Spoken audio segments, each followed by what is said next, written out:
When I grow up, I want to be an artist, the president, an astronaut, a doctor, a veterinarian. Yeah.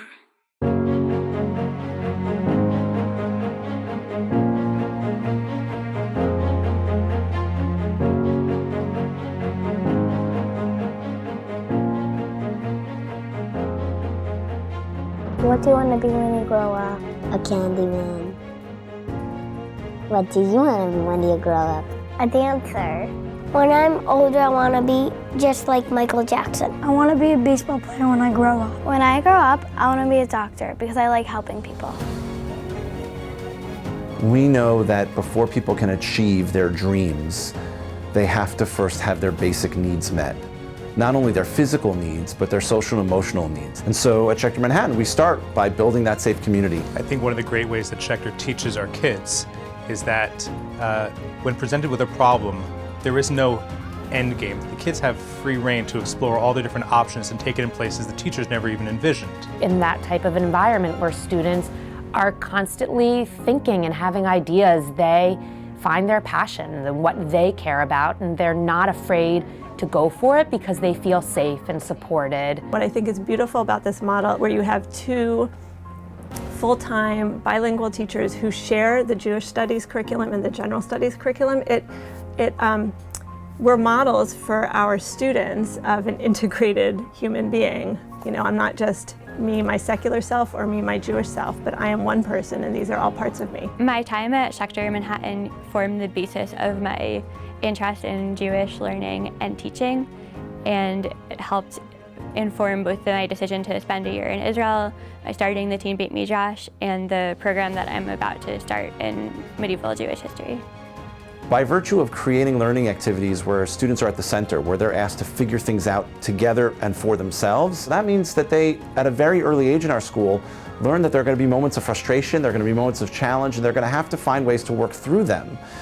And then they do work through them, and they have these incredible moments of success where they're able to get up and say, look at what I did, look how far I've come.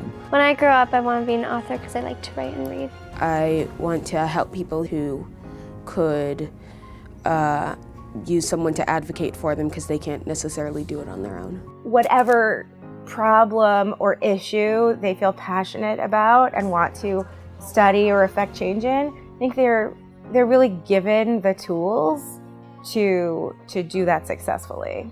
If you're the president, you can make laws, and then the world could be fair. There's no answers that the teachers expect you to give when the question is posed. And I think that is really key to success in life. When you can take ownership of what you're studying, what you're learning, because you've really grappled with it, you've thought about it, you've talked about it with your partner, through that process, that's how you really develop mastery of the skills and the material, and that's what creates that confidence. When I grow up, I want to work on making some kind of game, working in science or working in music. When I grow up, I want to do something with technology and engineering. The STEAM program is really rich, so we take these real-world problems and they decide what population do you want to help, what's the problem that they have, and then what's going to be your solution. We have a lot of opportunities to not only work with materials, we also have exposure to other people and experts in STEAM. And then they design solutions, and then they build things, and then they test them, and then they present them to each other. And they do it together in a team, because that's how real problems are solved in the world. Those are things that we try to weave into a lot of different things that we do during the day. We're working for hikers, and if they're hurt, how they can access medical treatment. And so one of our solutions was to make a watch that has a laser to signal for search planes. They're really thinking about real-world problems and brainstorming solutions to those problems. When I grow up, I want to be a pediatrician. I really show a passion for science, and I want to make a real difference in the world with kids. To pursue your goals, you need to have the tools necessary, no matter what that goal is.